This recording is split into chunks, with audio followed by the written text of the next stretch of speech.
Hey, welcome to the Upland Nation podcast. I'm Scott Linden, your host, your guide, your outfitter on this trip into the uplands. Yeah, every species, every dog breed, all the bad shots, that's my job. Hope you will enjoy this episode. We're talking with Talmage Smedly.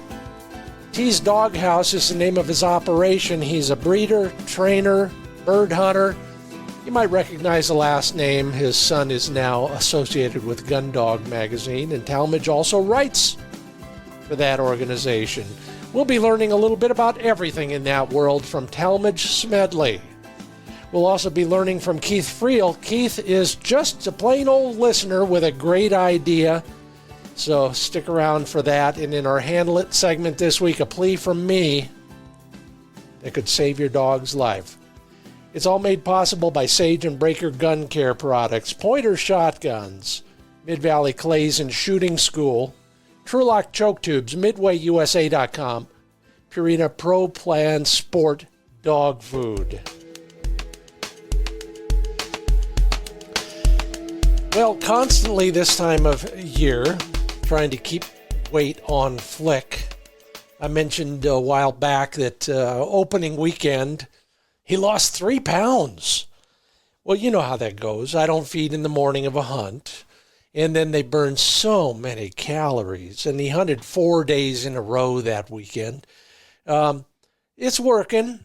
Yeah, it's going to go up. It's going to go down every day of a hunt. And every day after a hunt, I'm trying to put it back. I'm using that great product from Elements Nutrition called Gainer. It's a powder. You sprinkle it on the food and it's basically fat, and it works. And a little bit more Pro Plan Sport dog food in that ration in the evenings during hunts, and then even a little bit more, just a quarter or half cup more each time I feed him in the morning and the evening when he's not hunting. Those things seem to be working, and I'm grateful for that. If you're interested in more information on that stuff, just drop me a note. Gainer is the powder, and of course, Pro Plan Sport dog food you know all about. At least I hope so. That's what we're doing. What's Keith Friel doing? Keith is listening carefully, and I appreciate that, Keith. Thanks a lot. He says, I noticed one thing you didn't mention in your recent podcast on hunting with 2 dogs. And in the past, you've talked about an older dog learning to hunt towards you and to play the wind. Yeah, that's a good one, and it works. Well, Keith says 2 dogs that have worked together for years also learn to work together in some other ways, much beyond just honoring each other's points. Keith suggests something that I really like, and we talked about this with a little bit with Tim Linehan on the last podcast. His 2 dogs have learned to quarter and pinch birds between them. Yeah, I wish there was a way to train that. And, we've talked with all sorts of folks over the years who claim their dogs have learned to circle around and get in front of a running pheasant, for example. 2 dogs together might figure it out twice as fast. And don't you love that? And then, of course, when they're pinching birds between them, that cuts off yet another escape route. So you have a better chance of seeing a bird fly instead of run away. So, Keith, thanks for bringing that to our attention. Yeah, if there was a way to train that, maybe give it some thought. Let's think about that all together, and maybe we can come up with a strategy there. Thanks a lot, Keith. Keith's tip and my status report brought to you by PointerShotguns.com. Yeah, they are excited. Even this time of year, they are receiving shipments every week, and they are getting those into the pipeline ASAP, especially sub-gauge guns. So if you're looking for a sub-gauge to kind of augment your hunting, improve it, change it, make it more interesting and fun, go to PointerShotguns.com, start shopping around, whether it's a semi-auto, an over and under, or a side-by-side, any finish, any color in Cerakote. It's all there, and it's all available right now.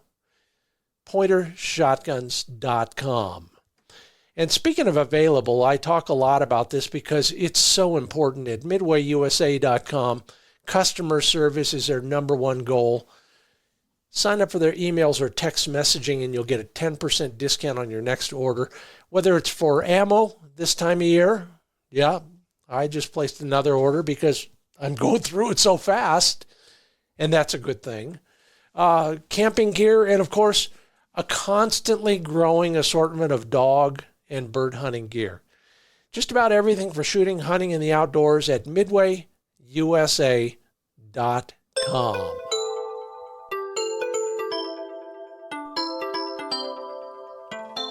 Well, so looking forward to kind of being taken to school, if you will, and hopefully you'll learn something as well from Talmage Smedly.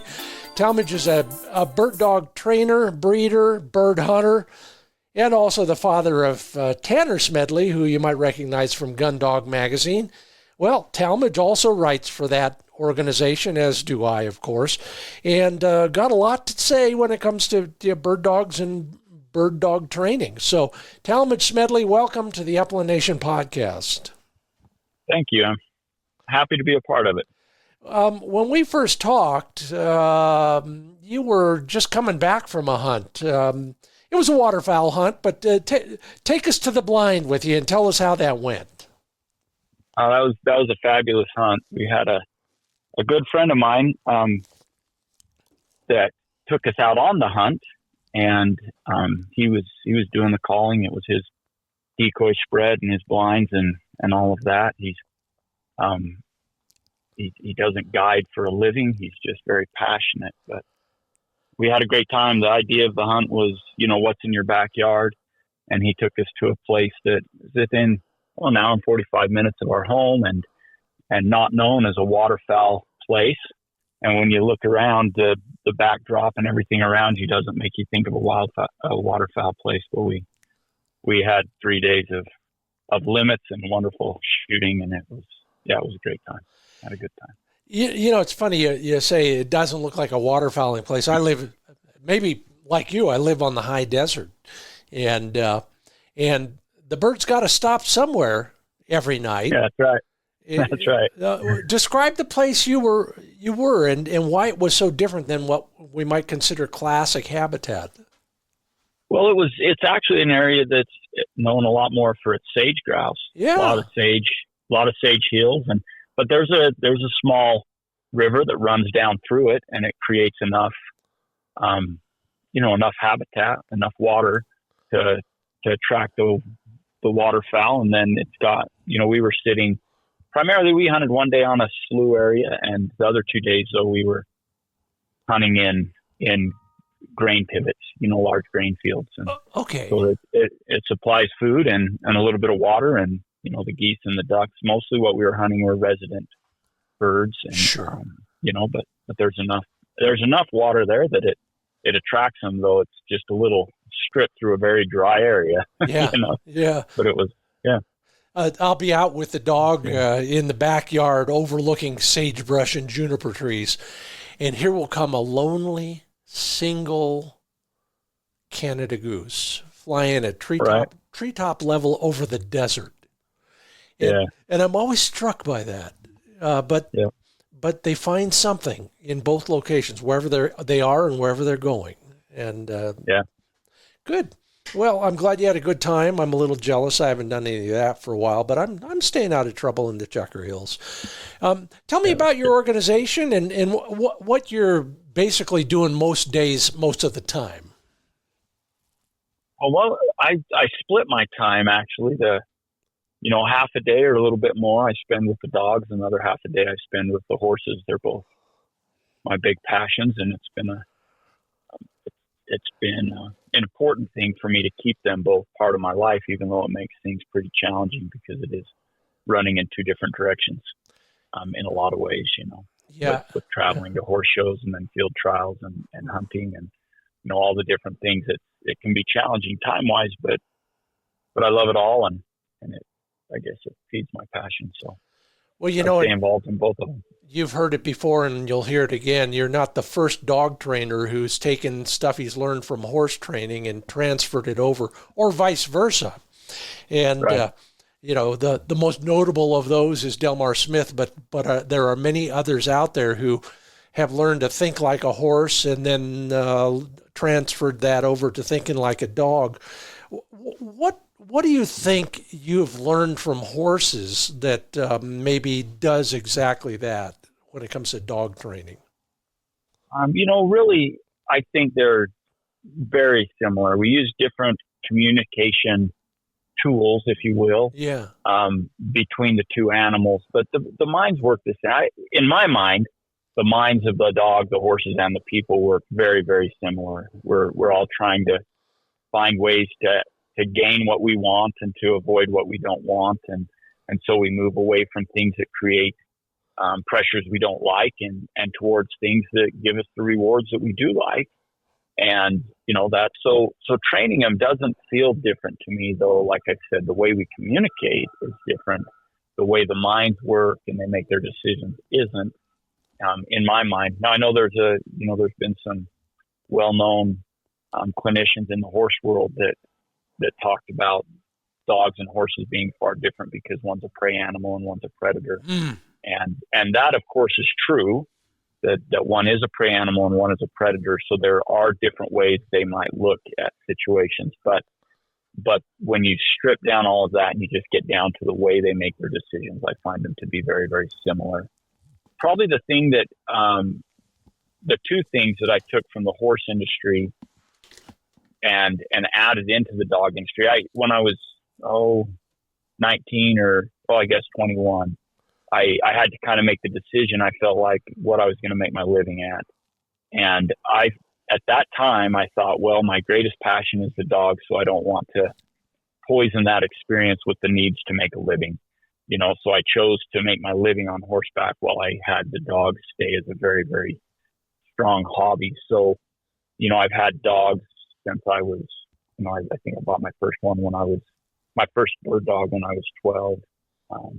And so I've had them ever since then. But in the horses, so much of what we do is through touch, right? We communicate a lot through touch of the reins, touch of our legs, touch of our hands. And so I've taken that into the dogs, and I do a lot, especially with young dogs, on lead and creating communication through that lead and communication through my touch. And then, of course, we all use touch when we put an electric collar on our dogs, right? And I think for the most part we use it far more harshly than what the dog needs. I don't think it needs to be harsh, and I think it surprised me when I realized that I could collar condition every dog that I've ever trained. And I've trained a lot of breeds because I work a lot with family dogs also, and so I've had the bully breeds and I've had the the shepherds, and I've trained about every breed of dog I think that there is. And I was surprised to realize that with a dog trick collar, I could always collar condition a dog below 10. And from what I can tell, just putting, the collar on my own neck and using it, a 10 on a dog trick collar seems to me to be lower than a 1 on a Garmin. So I believe that we can collar condition our dogs lower than most collars even will go. So that touch, that through the touch, I think to me way lighter than what we realize. Yeah, and that I've taken from the horses. That's how the horses are. Is they are a very sensitive animal, and the communication that we can have with them through the light touch of a leather strap across their neck, right? A rein touching their neck, or our legs starting to move just down along their side or pressing against their side, and they feel that. They feel the change of our seat, the change of our rhythm of riding. They feel so much light. And in the event that I compete in, the reining, that is the key, is willingly guided, and we're trying to guide them as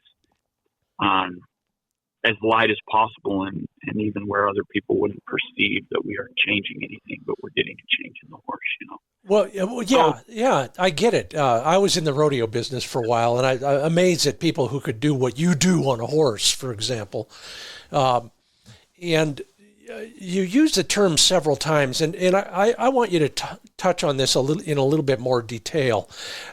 If we're using the collar as a light touch, yeah, what is it exactly doing? I describe it one way, but I want to hear how you describe it. You're not talking about shocking a dog. right.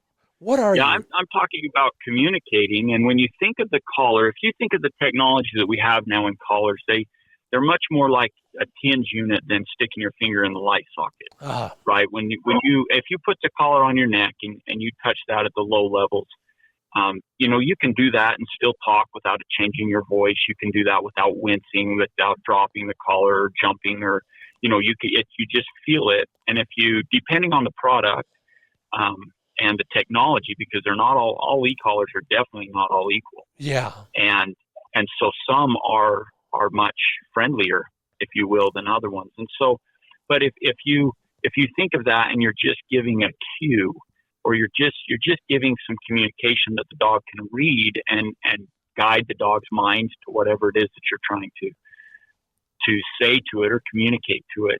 If we think of the e-collar in that way rather than in a form of punishment, then I think we get a lot more out of our dogs, and I think our dogs enjoy the experience better. and it changes the relationship with the e-collar. And we recognize that just with the way people talk. I got to shock that dog. Yeah. And they're thinking of it as a reprimand. They're thinking of it as a wake-up call or as an attention giver. But it can be like, if we break things down into the ways the dog receives information from its environment. It smells things, of course, but it feels things and it sees things and it hears things. And those are the main ways we are communicating, is with what it feels, what it hears, and what it sees. And so if we say we've changed our direction and we want our dog to swing with us, we can reach out. And if that dog hasn't noticed we've changed direction, then we can make a noise, and that can get the dog's attention so that it looks up and says, "Oh, wait, hey, look, that guy changed directions. I better move to the front." Or we could reach out with a vibrate, and that might if we've worked with the dog and it knows that means to look to us, then a vibrate, and it might look up and say, "Oh, why did you just communicate with me?" And then it sees we changed directions, and it used its visual and it used feel, and it changes and goes to the front, and we didn't have to say anything, right? I think the thing that people overlook is that I can communicate through the electrical stimulation at a lighter level than I can communicate with the vibrate, and maybe even a less bothersome level than I can communicate with the tone, depending on what your dog thinks about the tone. And Sure. I found when I collar condition, often I can get a much better response, positive response with the puppy or a young dog to electrical stimulation than I can to the vibrate. Often the vibrate scares the bejeebies out of the dog for the first little bit. They feel that and they're like, "Whoa, is that a bee getting me? What is getting me?" And it's a very worrisome thing. And I don't get that same reaction on really low levels of stimulation. So that's why I say, we get mixed up about that as humans all the time. Oh, we yeah, think, we do. Vibrate's way nicer than electrical stimulation, but that all depends on the level of the electrical stimulation. And at those really light levels, I feel like I can, like, for instance, I guess this will be a plug for Dogtra, and I'm not sponsored by Dogtra, so it's a plug that's simply because it's exactly what I've found to be true. Oh, and but by the way, I'll call them right after this. Yeah. But the Dogtra products, you can dial that level down to where it's not felt. And then if you dial it up, it's a little tingle. It's a very light feeling, and then it gets stronger, much like a tinge unit. If you're familiar with the medical units used in rehabilitation and stuff. And as you turn it up, it interrupts the nervous system more and more and more, so it can get more and more uncomfortable. But at those real light levels, it's much lighter than a leash pulling on a collar. Yeah. And so we really can do a lot at those real light levels of communicating with our dog that I think we overlook. And I think I went into that and really experimented with that because of the experience that I've had with horses and realizing just how light you really can send signals with the horse, and the dogs the same way. They'll perceive those things. That's how that was the first thing. Well, scent and feel or touch were the first two ways that they received any information from the environment when they were born. Sure. Right? Mothers could guide them with the nose, and they could feel their environment and find their way around that, the whelping box, and they could smell, but they couldn't hear or see anything. And then they could see before they could ever hear. So when we're talking about communicating with our dogs, I think it's important that we realize that they go to those other things first. Their nose tells them things, and their eyes tell them things before their ears tell them things. And the feeling, the things that they feel, tell them things before their ears tell them things.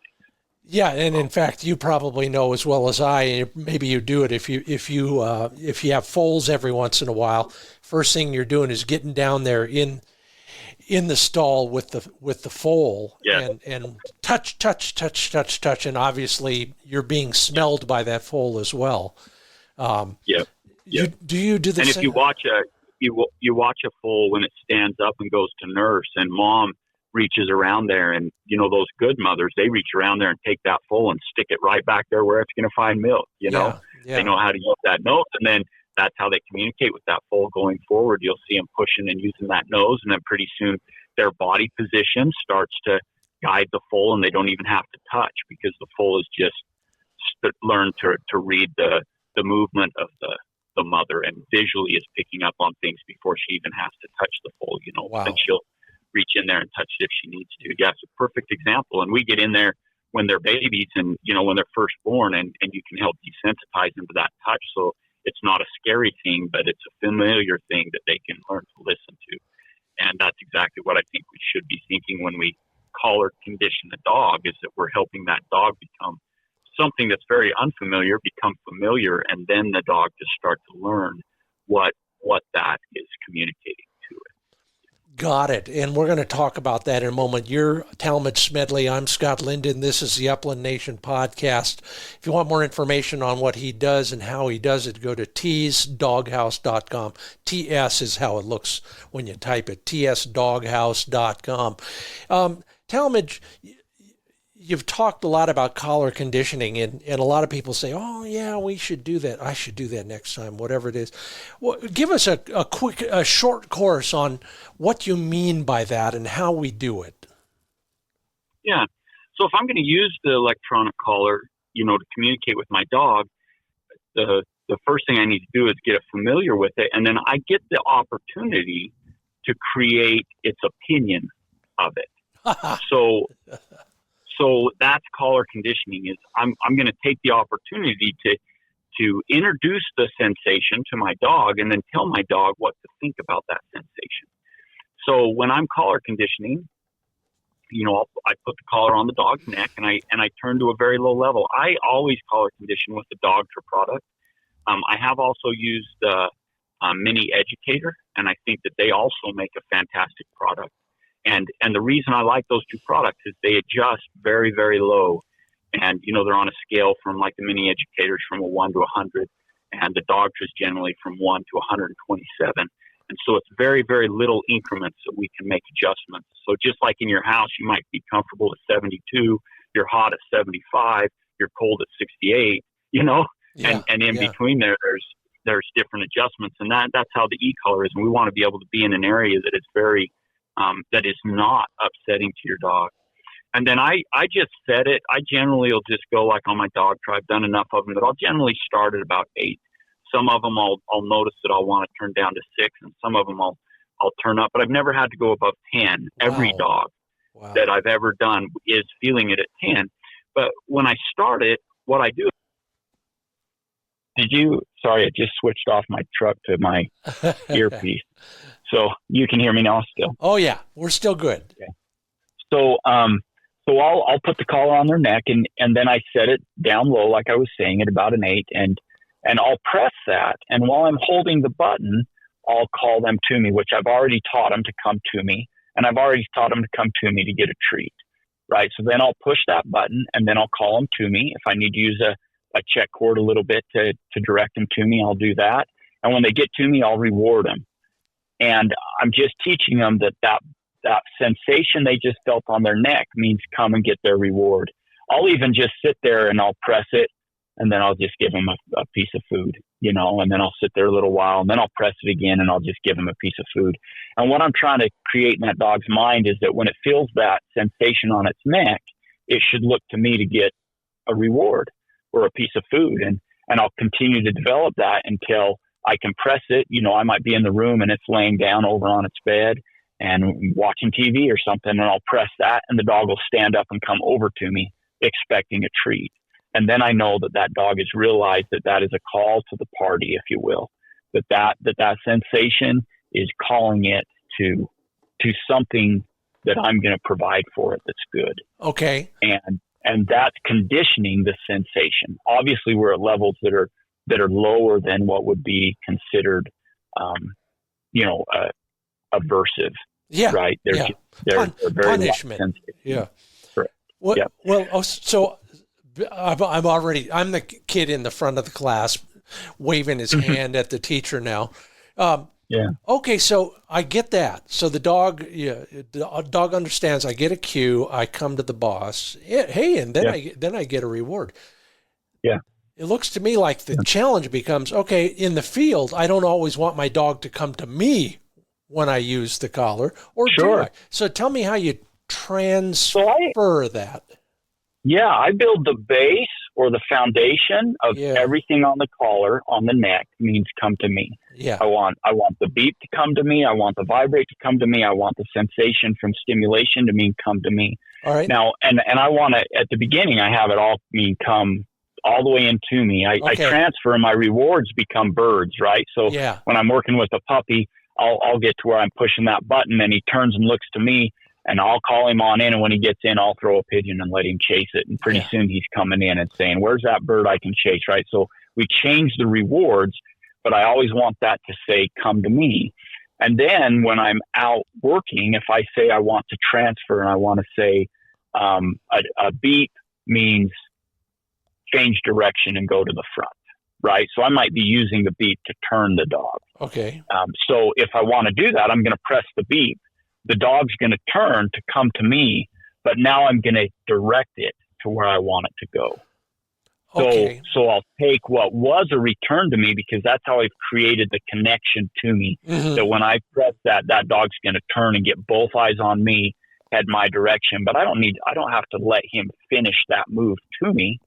I can then direct him forward to where he would find a bird, or to where, right? So I begin with always returning to me, but then I will change depending on how I want to use that communication. But really, in my mind, I'm also teaching my puppy to go to the front.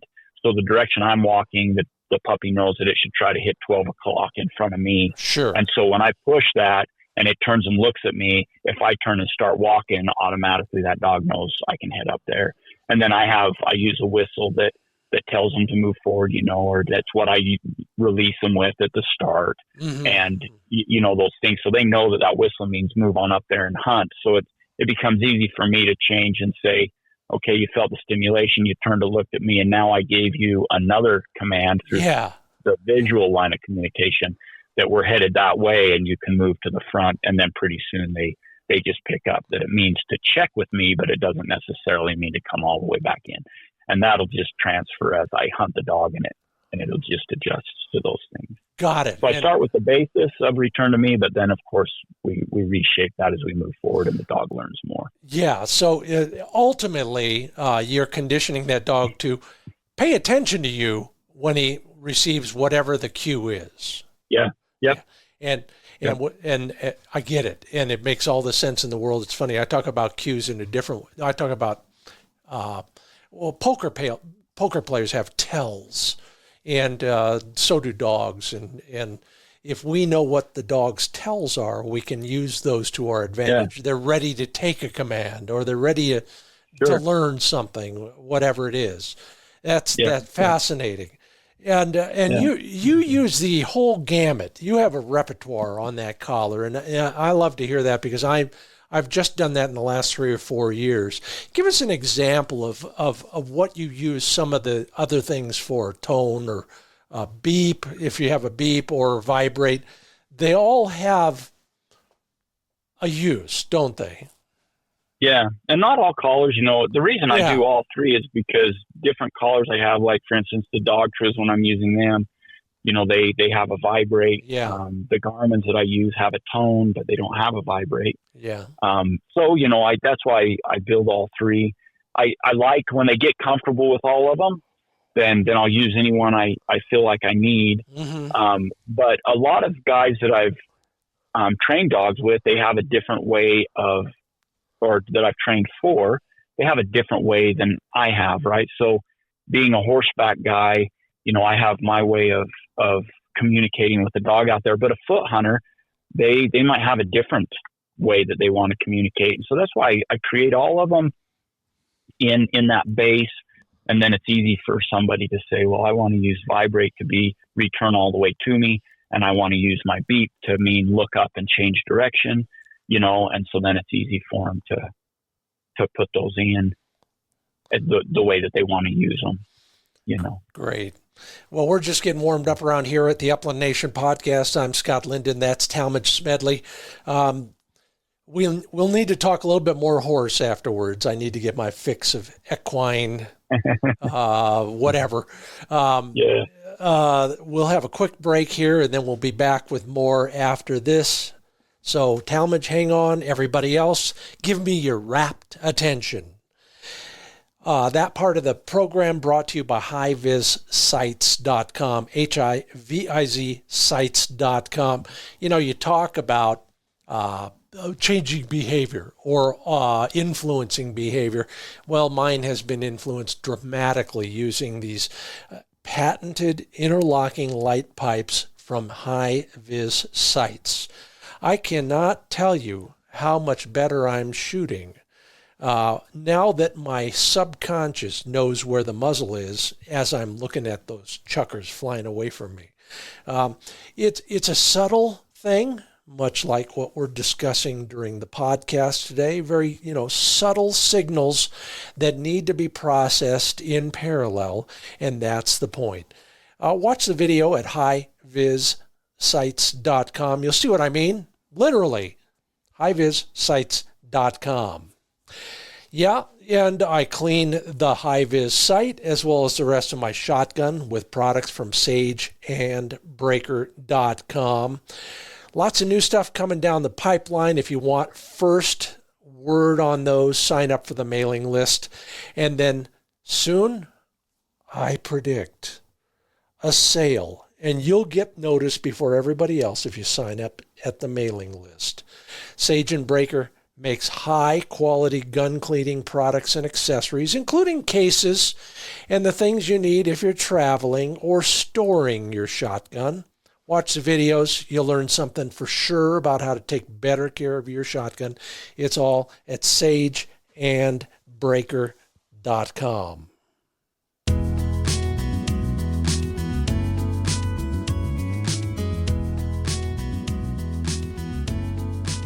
Yeehaw!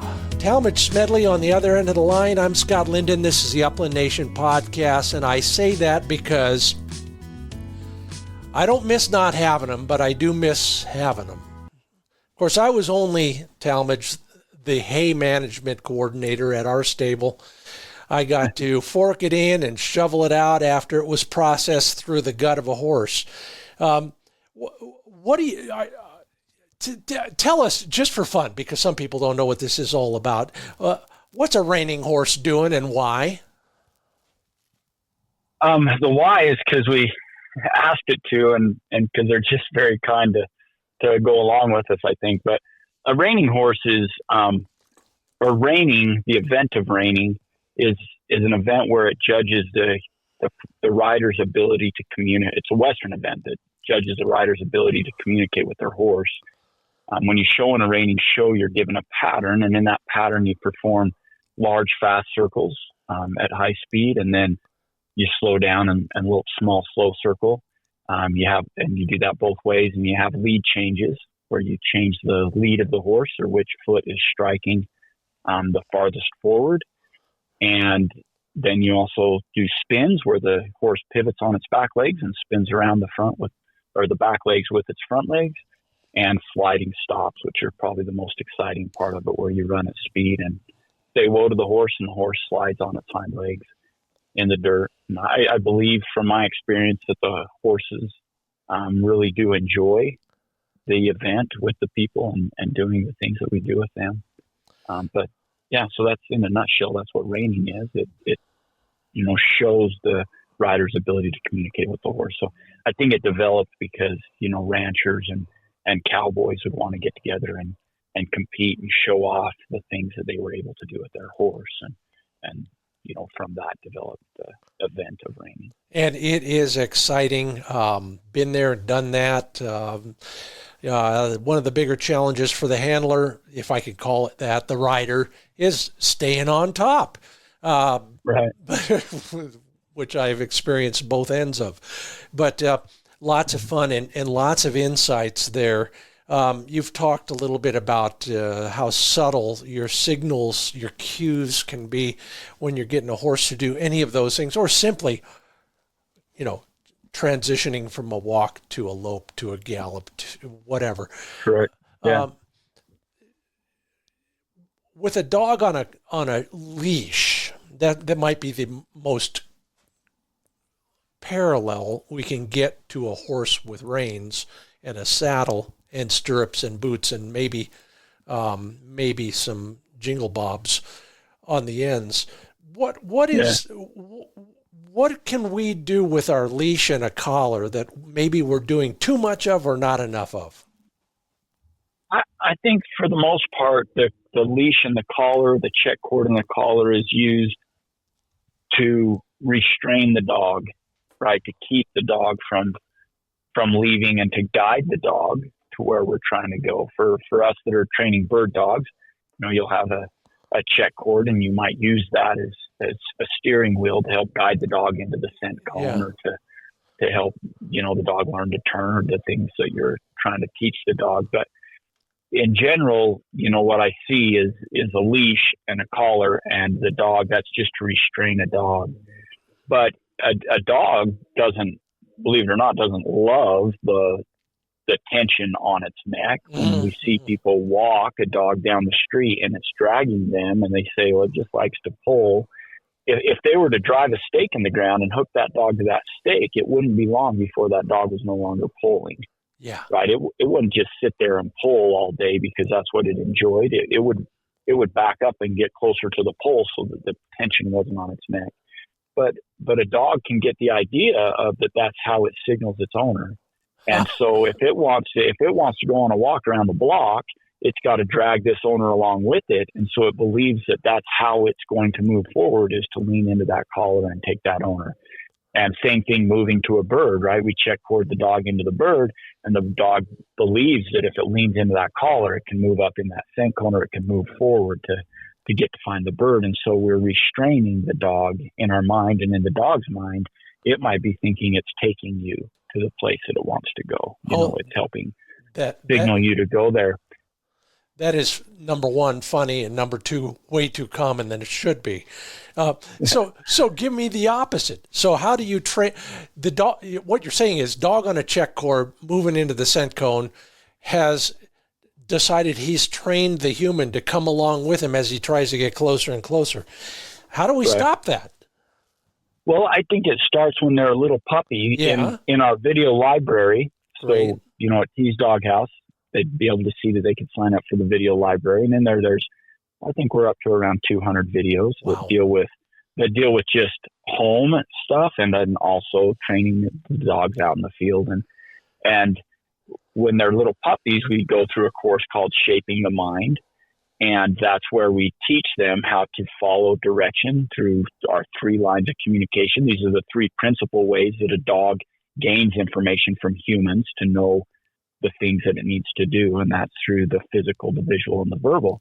Mm-hmm. So the physical is the leash, and we teach them to get onto something from a cue through the leash, just guidance through the leash, and to get off of something through guidance of the leash, to move away from our body and then to come to us with guidance of the leash, and then to sit and lie down, all through guidance of the leash. So we can do all those things silently.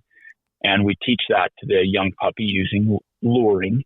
So, guiding them with our hand with the treat in it, but with the pressure of the leash, and then they move forward to get the treat, and they learn that that forward pressure. If they move forward, it releases and they're rewarded. All this just shapes the way the dog thinks about the leash. So to the dog, the leash is how it receives communication from the human.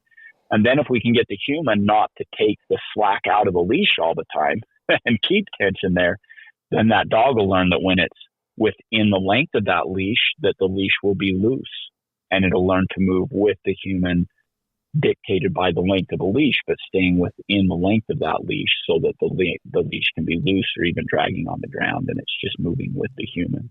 And then when there's pressure applied through the leash, the dog knows that that's a cue to move in a direction that then would release that pressure. Okay. And we create a loose leash walk, if you will. Yeah. And once we've created that with the puppy, then it's really more up to us to use a check cord or anything like that in a manner that complements that, or in that same manner, rather than then giving up and saying, well, we taught that to it, but now we're still going to just drag on into that check cord while he just, drives forward. Those that use like a pinch collar, those dogs, after they've used that pinch collar for a while, that same principle is taught where you watch those people that are good with a pinch collar and a check cord, and they can be very light in their signals with that dog, and they move together. That's not a dog dragging a human manner, but we can teach that to those puppies when they're very young. And then our walks around the block, or, walks through the store, or any of those things can be very, just with a loose leash and a dog moving comfortably along with us rather than out there dragging us and pulling us. And we have the ability to teach young puppies to load into the truck and load into the car, and to get on and off of things, and to sit and to lie down the places that we need them to sit and lie down. And it can all be done without even verbalization, just through light touch of our hands and the leash. Yeah. Well, so what? Check me on this. What I'm hearing is if the dog is pulling and we don't want it to pull, we just don't go forward anymore. Yep. And they will release that. Yeah, I mean, they'll pull for a minute, but then they'll turn around and come back like, what in the world's going on? Yeah. And if the other way to think of it, just like what you were saying, but another way that I'll explain it is, if the dog's pulling to try to get you to go forward, we just need to teach it to come back and get us to go forward, right? So Stop moving. When it pulls, stop moving. When it turns around and comes back to you, then you can start moving again. And pretty soon that dog will realize that pulling doesn't actually move you forward. It just stops your feet from moving, and that dog will start to listen to that leash differently.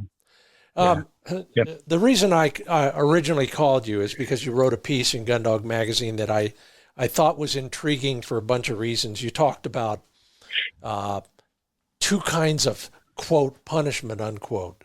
And I don't know if you used that term strategically or what, but can you explain what you're talking about there?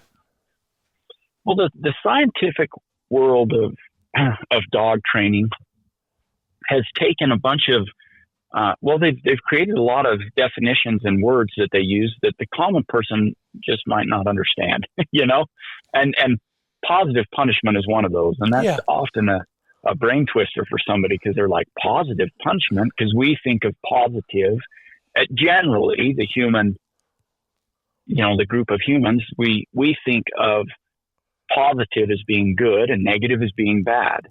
But when you talk in the scientific world of dogs and dog behavior, and also in the human behavior and things, they talk about positive and negative as in adding something or subtracting something.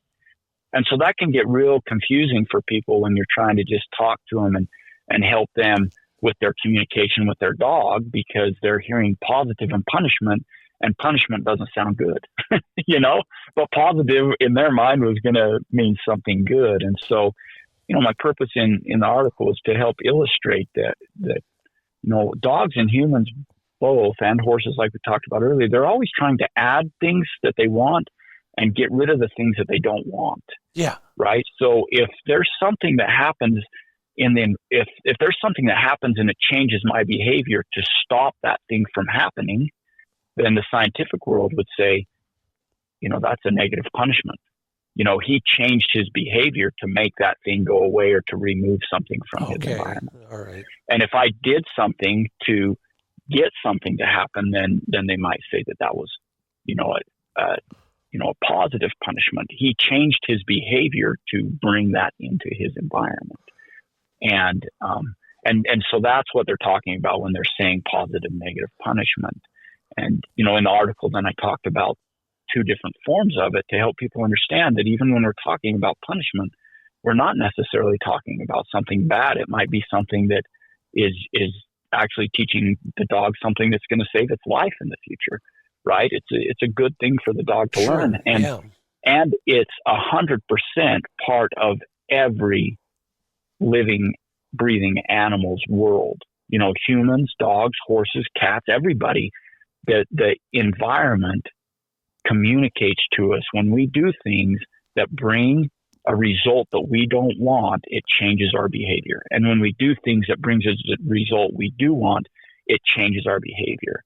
And some of those things would be listed as punishment, even though they did actually help us live a better life. And so I think it's important. There's one of the challenges I run into in the dog world, especially when you're dealing with pets, is that though we've learned so much in the past years of how great positive reinforcement is, right? Or the helping the dog get the things it wants and changing and guiding its behavior according to that. And we might be using treats, or we use it naturally, to help them learn how to go find birds. And if they point them and hold them for us, we'll shoot them. Or if they stay within range of our gun and they flush them, we'll shoot them. And, depending on what style of dog and so hunt, we're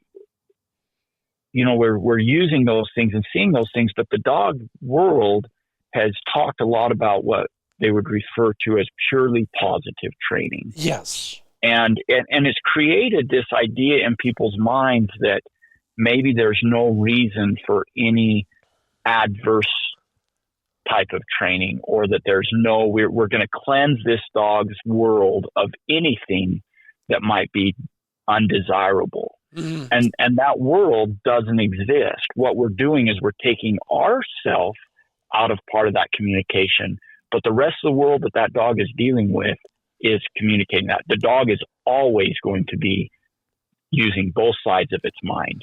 How do I get what I want, and how do I stop what I don't want, or how do I avoid what I don't want? Yeah. And if we take ourselves out of the picture on one end, we're not taking it out of the dog's life. All we're doing is removing ourselves from that part of communication, and which can lead to a lot of behavioral issues with dogs and a lot of anxiety in dogs and a lot of things in dogs because their world is no longer in balance. They don't understand. They're looking for information that has been held from it. And from an owner's or trainer's standpoint, it's like we've decided to run around and tie our left hand behind our back and only use our right, or vice versa, and why would we want to go through only understanding half of what's going on in that dog's world? Because it's going on in the dog's world, whether we're involved or not, all the time. The dog is always operating with both parts, but why would we want to take ourselves out of one side of it, or not come to understand what's going on in the dog's world in that side of it? The word I want to use that you whichever side it belongs on, consequences are always a part of an action. Correct. And what you're saying is if we subscribe to the completely positive approach to training, there are no consequences ever. Right. Okay. Just want to make sure I got that squared away. And the interesting thing to me about the purely positive, like I tell people all the time, the idea of purely positive, it's like a basketball player that tied its right hand behind his back and used his left hand. He got way better with his left hand, right? So when I look at them, if we would call it a movement, a purely positive movement, then I would say the benefit of that has been that we've dug deeper into how to use rewards, or how to use gains, right? Yeah. The dog gaining what it wants.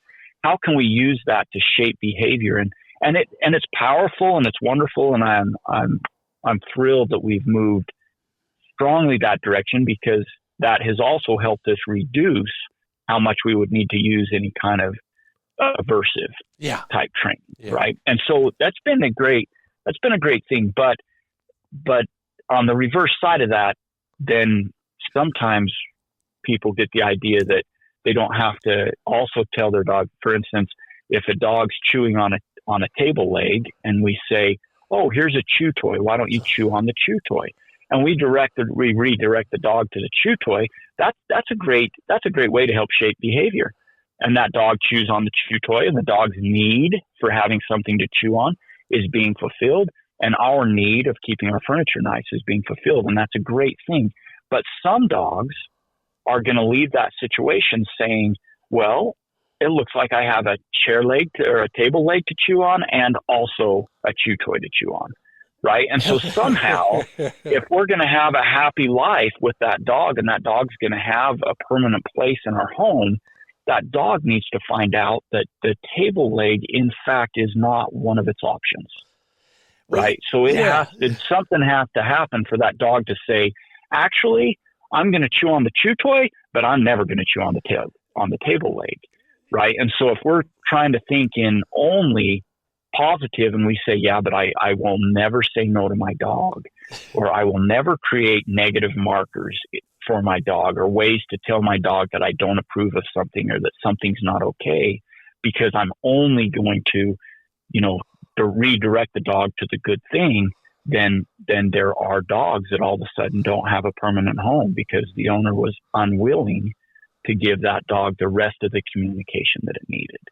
And then that's not fair to the dog, right? So, and that's not every dog, right? Some dogs might just be real easy and they're just like, oh, okay, I'll chew on the chew toy, and they stop chewing on the table leg. But other ones are going to need some help to understand that they're both not options. Don't get me started on cats. They have trained my wife. and they've used the table leg analogy to great advantage. We're running a little low on time. I want to cover a couple things because these are hot topics with all of us. And just a concise suggestion in these areas based on what you're telling us and what we're learning. And thanks for keeping the collar really dialed down on me because I don't learn very quickly. Steadiness. We want a dog, define it however you want. We want a dog that stands still on a bird for a length of time. And so how in a nutshell, I know it's a lifetime of learning and all that, but what could we do better to encourage our dog to be more steady on more birds more often? I think the biggest part of getting our dogs to behave on birds the way we want them to be steady and to stand that bird until we get there. I think that we focus too much on the dog standing still and not enough on the dog realizing that if it makes the bird fly, if it makes the bird fly instead of us making the bird fly, that the game ends. Yeah. Because then the dog makes the decisions to keep the bird on the ground. And there's different definitions of how a dog should behave on a bird, right? Some people, the second it gets sent, they want that dog to stand still and remain there until they come and release it to relocate, right? I come from a different school. I spend a lot of time on wild birds. A lot of the birds run. I want my dog, when he's standing on point and I get to him, I want those birds to be right where he's telling me they are, right out in front of him, right? So I want him to work those birds. And if that means he's moving with a running covey, or, the covey's moved on and he relocates and corrects and gets back into position where he can hold those birds. I've even had some of my favorite dogs that actually worked the bird. I'd watch them go up, leave their point and move to stop running birds and then to get them pinned down. And I've walked in on dogs that had the wind blowing up their tail wondering, how does this dog know that he's got this covey pinned in front of him if he can't smell him? Right. So there's more going on than just simply stopping when they smell the scent. Right. But actually working the bird. So I'm of the school that I want my dog, especially my young dogs, to feel very free to move their feet when they need to. But when the bird goes in the air, the game ends. The only way the game doesn't end when the bird goes in the air is if they've let me be the one So, put the bird in the air. So if I take that from you, what it means is, if your dog isn't doing what you want when it comes to standing that bird, don't kill it. Correct. Yeah, that would be the number one basic thing, is that if your dog put that bird in the air, don't kill it, that bird. Yeah.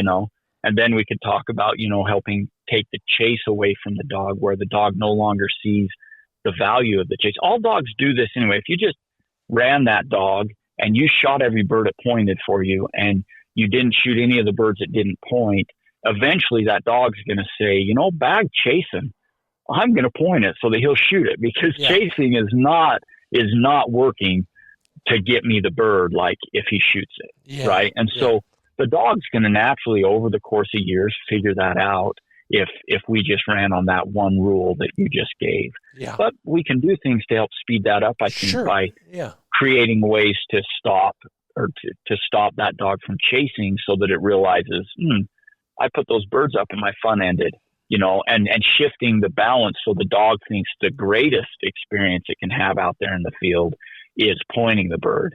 And then some of the dogs also, of course, love retrieving the bird, but they love pointing a bird. And if I can shift that balance so they love pointing a bird far more than they love chasing the bird, then I'm going to have a dog that gets pretty steady just on that basic principle. Okay, the next one is retrieving. Almost everybody who writes me a note of some sort wants to have a better retriever. I don't care what the breed is. They want that dog to do the hard work, because we don't want to go all the way down that hill and climb all the way back up. What is one thing within your kind of overall philosophy that will help your dog come back to you, all the way back to you, more often? The enjoyment the dog gets from the experience with us. I think we can learn a lot. For instance, the world of protection dogs, police dogs. Mm-hmm. That world, they work on the hold training, and they work on that dog retrieving things to them, and they like to use toys as part of the reward for their scent detection. Right. And so that's a big thing, but they really create a game out of it. It's I give it to you, you give it back to me. They play tug with it. They teach out. They do all these things where there's so much interaction between the dog and the human that the dog gets to where it'll pick something up and just come beg the human to interact with them, to create the game again. And I think if we spent, in a general rule, I think if we spent more time with our puppies playing and playing things that, you bring it to me, I'll toss it again for you, I'm going to hand it back to you. Yeah. You can run around with it and follow me around with it to give it to me again. Even a little bit of tug. Yeah. We definitely don't want a tug of war when they bring us the bird, but we want them to think that it's fun to give it to us and take it away from us, and give it to us and take it away from us. And if we build that in a young puppy, then we have something to mold as the dog gets older into a nice retrieve. And we would avoid the force fetch is something that everybody just wants to turn to quickly. But it's really hard to make a dog do something it has no desire to do and then have the dog do it really well. Absolutely. Like somewhere in there, that dog has to find a joy in doing what you want it to do. And so I think we lean on that force fetch by, we can just make that happen. But I can avoid force fetch altogether if I've trained retrieve, if I've trained, the dog taking something out of my hand and then bringing it and giving it back to me, and I can put it on the ground and say fetch, and it goes and picks it up and brings it back to me. And if I've created that in a game, then I can avoid a need to force fetch. And if I found a need to do a forced retrieve for some reason, because in my competition, I want to make sure the dog doesn't set the bird down to shake off the water and then pick the bird back up, right? Yeah, or I need that dog to deliver and hold the thing all the way to heel and present it to me in a certain way. So there's reasons that people would say, I do want to teach the dog to turn off pressure by getting this item in its mouth, right? Which is essentially what a force fetch is. But if I've already taught the dog to love to take something out of my hand, to love to hold something for me, and I've done all that in fun, then now I've created a dog that's going to go through the force fetching process very quickly, because it already wants to do the things we're going to ask it to do. And we can do it way less adversely, where we don't have to use any kind of high levels of pressure, but rather we're just using a signal now to get the dog to do the things that we've already taught it out of fun. Now we can just teach it, well, if you feel this little stimulation on the neck, or if you feel me, if I pick up your ear, that means go get that thing in your mouth. And the thing that we've learned with the e-collar, just with the recall, like we talked about earlier in the program, if we've created the idea that to do the thing is rewarding and wonderful, like coming back to me, then when I use higher levels of stimulation, which I certainly might need to do, in case of a deer chase, or in case of, where the dog has a real strong desire to go one place and I need him to come to me. I don't need him to chase the car. I need him to come to me. Then we certainly might turn up that e-collar to send a stronger message.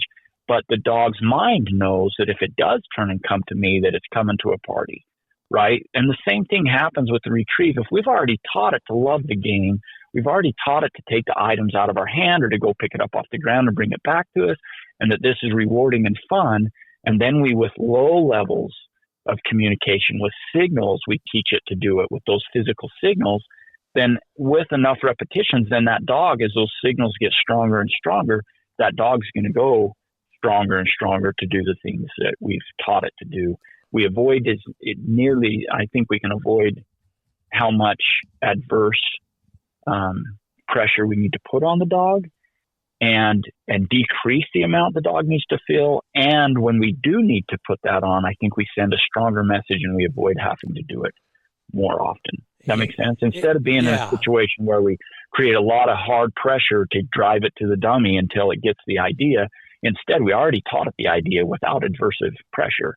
And now all it has to learn is just the idea that if it doesn't, it might get stronger, and that can be a quick lesson that's learned, and we move on and everybody's happy, and we're just so much better results if we've created games out of the things we want the dogs to do before we ever used any kind of communication that might be more adversive in any way. Yeah, you just summed it up right there, and this is this is a way of looking at it that most hardcore trainers may not know yet or have thought about, and that is, there's nothing wrong with making a game out of this, especially a game where the dog understands the positive aspects of what I'll call obedience.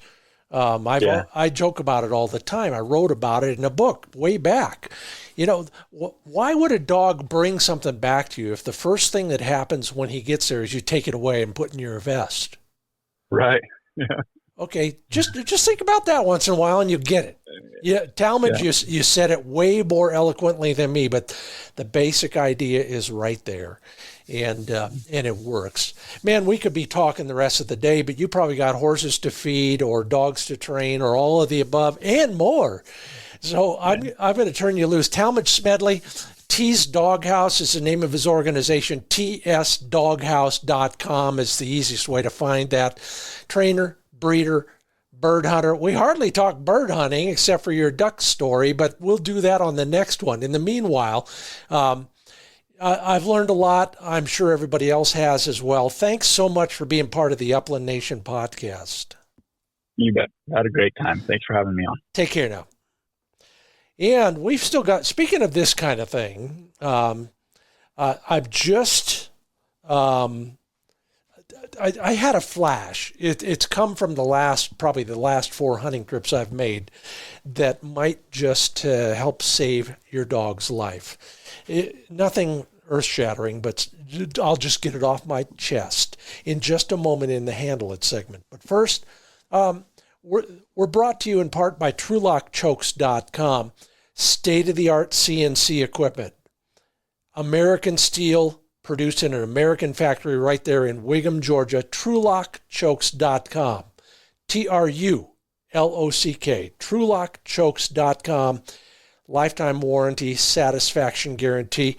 in large part because of all of those things, plus a second to none quality control program. Take a look at their website. Find chokes that will work for you. It might be the simplest way to add a bird to your bag every once in a while. A more consistent pattern, better shooting, more birds on the ground. TrulockChokes.com. And Purina, boy, I'm so excited about our talk. Purina Pro Plan Sport Dog Food. Formulas are available for all stages of your hunting dog's life. If you're looking for a puppy formula, they've got it. For problem-solving, trainability, a senior-specific formula, all available. Take a look at all your choices at ProPlansport.com. There's a reason ProPlan Sport fuels the most sporting dog champions. Yeah, so as Tom Waits would say, let me pull on your coat for a minute here in our Handle It segment. If I get it off my chest now, then I won't have to write it in some magazine article and make people mad. But would you do me a favor? But more importantly, do your dog a favor and do everybody else you're hunting with and their dogs a favor too. Steal, buy, make, or borrow more leashes. Yes, if you think about the perfect bird hunt, it starts and ends with a dog that is under control at all times. Yeah, you don't just open the truck tailgate and turn the dog loose to pee on the tires and then go hump the other dog or whatever, let alone run off and cross a state highway, or get in a fight with the other intact male, or steal somebody's steak off the barbecue grill. All those things won't happen if your dog is on a leash. Yeah, and there are variations. If you don't have a crate for your dog or a stake to stake him out on, all those ways your dog is totally in control and out of trouble. The safest being a crate. A leash is next. A tie-out stake, as long as everybody else's dogs are controlled as well. So please, do me a favor. Make more friends and fewer enemies. Keep your dog in control at the beginning, at the end of the hunt. In the middle, it's probably more important to learn how to shoot better. Oh, wait, that's my line. Thank you for putting up with my rant.